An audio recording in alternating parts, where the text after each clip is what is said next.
Welcome to this edition of the $1 Million Mastermind Podcast. This is where we pick the brains of high achievers from all walks of life and get their hard-earned, real-world insights on winning. I'm your host, Larry Weidel.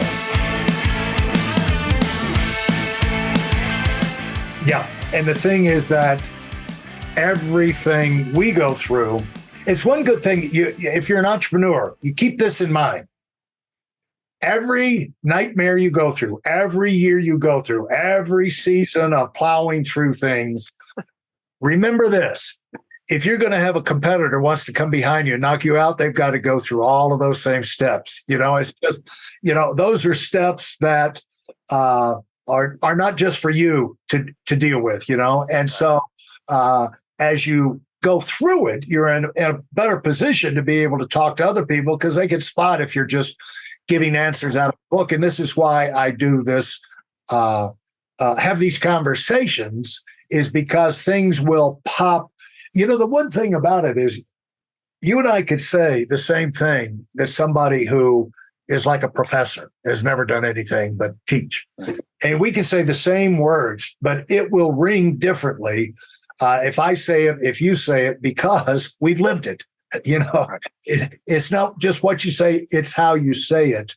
And so I wouldn't cut your emotion or your passion down too terribly much, by the way, but, because you're the one who actually is the guy doing it and not the coach. Right. With all respect for your coach, I would remind you, Kurt, you're the guy. Okay, you're the talent. Well, that's true. I know my speaking fee and I know his speaking fee as well, and it's way more than mine. Okay, well then he is worth listening to. But yeah. Talk to me about something you tossed off, and a lot of times we don't think much of this stuff because it just doesn't seem that big of a deal to us. But you talked about going out of Vanderbilt and you started an e-commerce company that did well and went on for years. How did you start an e-commerce? Right, going out of college, how did you go about that? Well, I didn't. I mean, I knew how to program from an early age. So that thanks to my parents getting me some computers and being old enough that while you could buy video games, it was actually more cost effective. More likely, you bought the books and you had to actually write out the code yourself from the book. But my brother and I had ideas where we wanted to go start a company selling swords, knives, and martial arts equipment. And so not the typical e-commerce business that a lot of people talk about. Right. And I started looking, was there anything off the shelf that we could buy to kind of run that shopping business? And there was nothing that I liked.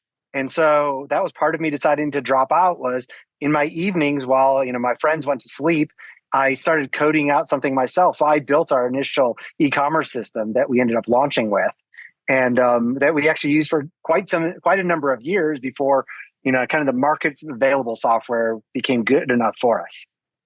And so they would buy directly from you and your platform rather than go and get it from Amazon or some other retail. Yeah, Amazon didn't exist, but you might have gone to Walmart and bought, a pocket knife or a hunting store or something, and Bass Pro Shops. Instead, you could have come to. It was originally called PJ's Online, named after my sister-in-law Patty Jean before we rebranded it. But it was also pretty fun at the time because I was able to I went to Alabama and people were like, well, what do you do? And I was like, I sell swords. Like, that's kind of a fun thing when you're still in college. Like, right. You want a katana? I can get you one wholesale. And people have no idea how to respond to that. Where did you get them? My brother, my brother knew that was some of what he wanted to sell. And I was like, well, I can do the technology and marketing side of it and running the operations. And so he started wholesale relationships to acquire the inventory and then source things. And it was also my earliest stage of realizing what I do not do well. And so I was really good at technology. I could come in, we had some brick and mortar stores, and I could redo the systems at the stores and how things were sold. But what I was not good at was picking inventory for that market. My brother could pick inventory and I'd be like, there's no way this is going to sell. And I think when you have a 7-figure business with family, you have to allow the other one to just go, hey, this is kind of my 1 or 2 decisions a year that you don't argue with me about, Larry. And because that's how you can still stay family. Right. And I remember my brother was like, we're going to buy a whole bunch of these. They were a knife from a replica of a movie called Chronicles of Riddick and back in the day. And I was like, this is stupid. Like, nobody's going to buy these. And he sold out of them in like 60 days. And it was a big order too. And that was my decision. I was like, I am not good at buying retail inventory, at least for where that company was going. I was going to focus on what I did well. But all of that was me starting to figure out technology. And now I realize I'm good at scaling. It wasn't until I got to that company we mentioned, Navtech, and I stumbled into what basically ended up being a management consulting job. I mean, you think about, this was mapping and spatial data. Google Maps is everywhere now. Yeah. This company is still bigger than Google Maps are globally. And think about all the companies that this was like from 2000 to about 2010. That was when car navigation systems were just starting. Cell phones didn't really start, from a data perspective. And so I would walk out of a meeting with Siemens VDO, and that makes the navigation system for Lexus, walk into FedEx Logistics, and then walk into Microsoft Video Games. And then when things kind of started to put together, because I had people that just poured into me and told me they gave me advice when I didn't deserve to get their advice. Well, let's talk about building and running. One of these bullet points they have that you've built and run businesses from startup and to as much as over 500 million annual revenue. Now, we both know most new businesses belly flop, and usually they run out of money before they get traction or able to, ramp up and plane gets off the ground. They hit the trees at the end of the runway, or they're able to clear it and survive. And when you started you had to learn something about marketing when you were starting the sword business of all things. Yep. And, before there wasn't a whole lot of online sales and things like that. So we can all remember back to when they said, will people actually buy Christmas presents online? Right. and now there's almost no reason to have retail stores. Not entirely, but it's flipped. And so you're back there. You've got a platform. Nobody knows about it. You got swords. You're all fired up about it. I guess you got some inventory, or you got your suppliers already. How did you get the word out that you had something unique? Where did you go for marketing back then? There's not to devalue the people that come up with the brand idea. The message is hard work to do. But back then, and more so today, it's about testing things, testing a bunch of different marketing messages, seeing what works, and then just doubling down.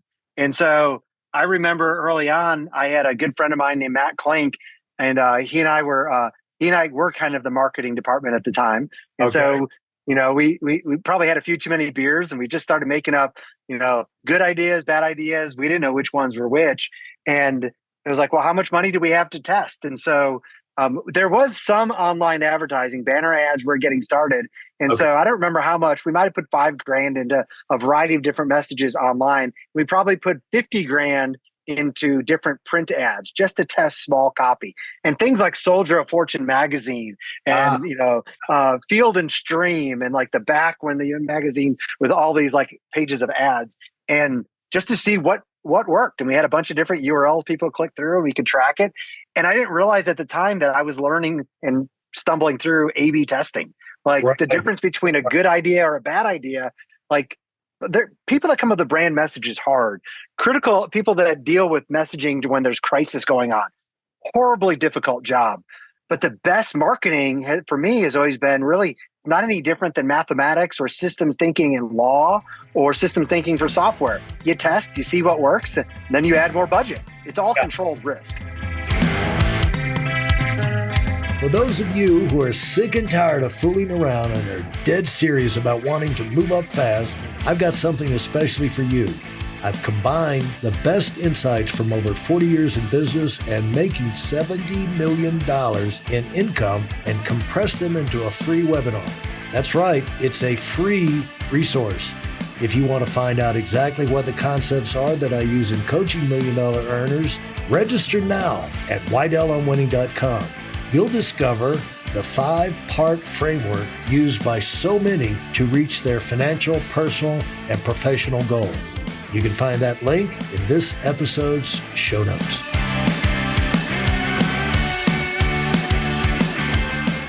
Yeah, all controlled risk.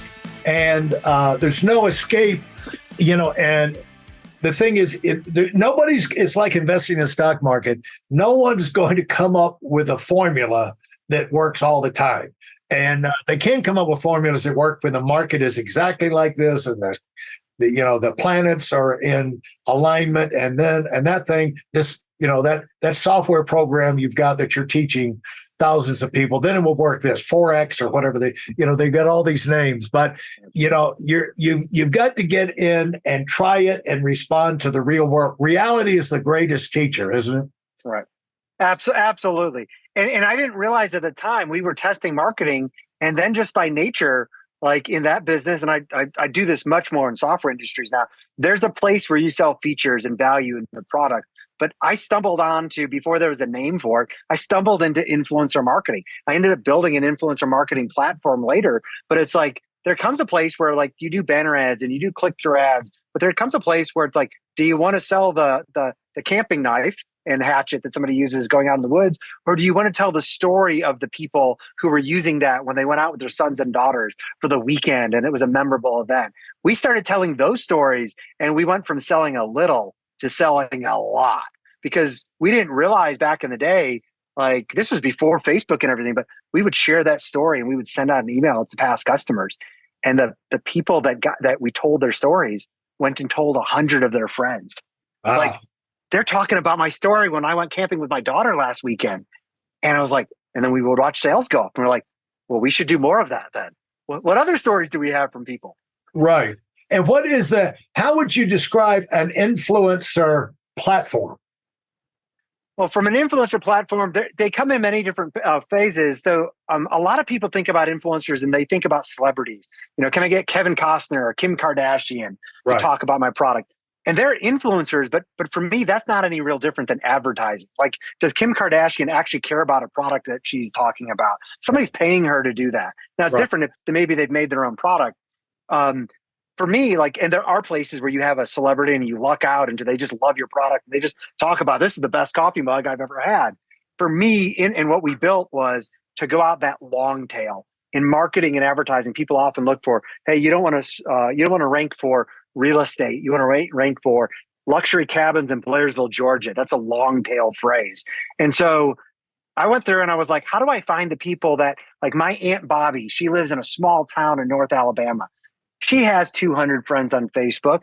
Well, when she talks about a product or a restaurant, it may not be as big of an audience, but the impact, the influence she has over friends and family is so much stronger.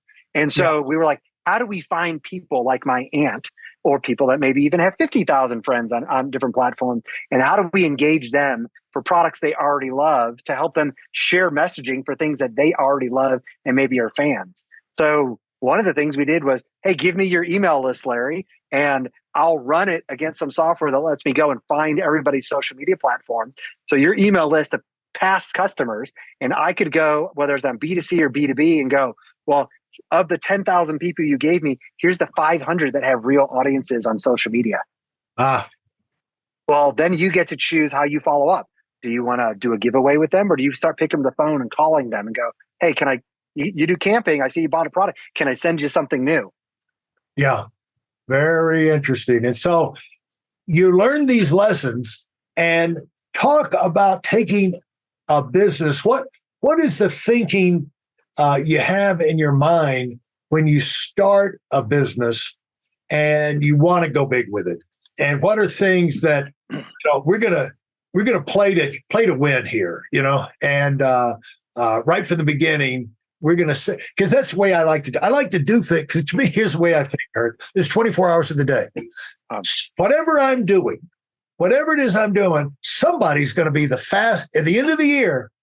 All right. I don't know who's number one. I don't know where number one is, but if it's a global thing, but I know somebody is going to be number one in that industry, in that whatever this year in that category. And they got 24 hours in the day. I've got 24 hours in the day. Why can't that be me? It's just kind of like, stop making excuses. Why can't you be one of the fast growing people in whatever it is you're working in? And so when you start a business with in mind of making a big impact, doing something big, this is significant, and you're recruiting people to something that can, move the world a little bit. How do you start that up, and how do you go about setting things up for big time scalable type success like that? Yeah, I think when you're starting, or if you have something that's already running and it's a $50 or $100 million company, it does come down to hiring. And too many people, they end up hiring for the pure skills that they're looking for right then. And they're missing they say they're hiring for culture. What they usually mean is they're hiring for people that they'd want to go have dinner with, that they want to be friends with. Absolutely. I hire for culture, but I don't actually care whether or not the people I hire, would we be friends after hours? What I'm looking for is, do they have cultural attributes that I don't want to hear? Do you work well with people, Larry? What I want to see, I want to hear from you, and I want to hear stories that says, here's how I show up. Here's things that you would see who I am culturally by my actions. And so I think, especially early on, or if you're a $50 million company, or how do I become a $500 million company? You need to hire people that have a bias towards action. You need to hire people that, like in every job description, I say I'm hiring people that believe in healthy conflict. That's a scary word today, conflict. But there's no way to not have conflict. I mean, as well as I do. If you want to not have conflict, you need to not ever talk to another person again. If we try figuring out where we want to go to dinner, well, we can either talk about it before we get on the road, or if you really want Italian and I really want barbecue, well, we can wait till we get in the parking lot of one of our places and then be like, well, why are we here? Like that's maybe not healthy conflict. So I want to hire people that want to bring up problems early on, and then have those in a healthy discussion. And when you hire people with certain traits that can be represented in actions, there are always roles where you have to have certain skills. A software engineer that knows Ruby on Rails, you can't hire somebody that doesn't. A lawyer, an accountant. But for most roles, I've been some of the most successful sales organizations. I hire somebody who was a former CTO, and I put them in a sales role because they show up, they know how to lead people. And so I'm looking for good athletes much more than specific roles at the time. Because especially early on, you're going to have to do a lot of things. And I'm not looking for people to just show up for 40 or 45 hours a week. I'm wanting people to show up to war with me. Yeah. Yeah. And so when you start a company, you don't hire 30, 40, 50 people all at once. One of the things about creating a really solid culture is you grow your team organically. And that means you're starting small and then adding people to the mix. But your first people really set the standard, the pace, the style that everybody else falls into. And so that's why it's so important to get those people on board. And what do you think you look for, how you've gone about that? Because you've obviously done it successfully. What do you think would allow you to be successful in that? I think for me, what jumps out is where I haven't been successful, where I've made bad hires early on, or where I've been brought into companies after they've been going for a while, and we sometimes have to clean house. And so, like in my case, I often, early on, you want growth so bad. And so I look back at times and one of the first heads of sales I hired for a SaaS-based company, somebody I knew, somebody I was in community with, and was just a killer salesperson. I mean, by far the top salesperson at this big company he was at. But I knew that they didn't have the ethics that I wanted at the company, but they were going to help me hit my numbers. And so I think early on, to your point, those critical hires are so important. Often we will look past things that if you didn't have to worry about hitting your numbers, early on, you'd be like, I'm not going to hire that person. And it usually ends up coming back to, does that person have the morals? Would you trust them with your checkbook if you had to just leave the country all of a sudden and just like, here, deal with my family, take care of things for me? And I look back at my own decisions, and it's less of like, I think if you have the right people with the right moral ethic, you will find success in there, or they will self-select out. When you're very clear about what needs to be done, they will tell you if they're the right person or the wrong person to stay in the seat that they're in. But the person that doesn't have the ethics, they just want that paycheck at the end of the day. Yeah. They'll sell a customer no matter what. If they're on the product side, they'll promise features that they know they can never deliver. Yeah. And early on, both myself, if I look at the past, and so many companies where I get brought in, I'm like, I don't know how you got to $100 million in sale, but when we look back about all the problems, you got these 3 leaders and they need to go. And they look back over time and they're like, I probably shouldn't have hired that person now. I might be at 200 million if I wouldn't have. They were great early on, but they end up cutting corners later on. Thanks for listening to the $1 Million Mastermind. If you felt there were any valuable takeaways from this episode, please take a minute and leave us a 5-star review. Your feedback is important and really helps us get the word out to a wider audience. Remember, we have a valuable webinar that is absolutely free. Register for it right now at whitealumwinning.com. Thanks for listening.